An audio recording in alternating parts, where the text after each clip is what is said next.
Nataka niwasihi tu kwamba kulipa kodi ni heshima. Ndio maana kamishna akanipatia nafasi kuja kumwona.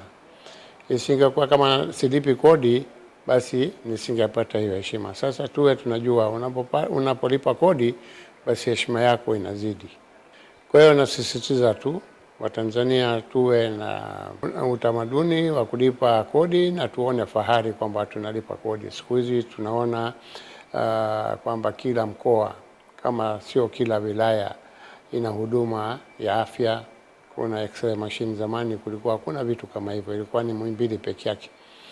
Kwa hiyo hii kodi inayopatikana inawasaidia. Mungu akikujalia wewe pesa unalipa kodi, basi ujue kwamba unamsaidia na mtu ambaye yuko chini, ambayo hana uwezo wa kuweza. Sasa tusingekuwa na kulipa kodi, tusingekuwa na hizo huduma zote. Kwa hiyo tunamshukuru mama alipokuja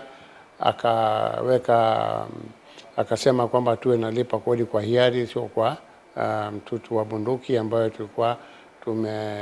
zamani tulikuwa naambiwa. Lakini nashukuru kwamba wafanyabiashara wameelewa, na zamani ilikuwa TRA na mfanyabiashara ilikuwa kama paka na panya. Lakini siku hizi naona TRA wamekuja na mfumo mpya, wanakusikiliza ukiwa na shida, wanakuelewa.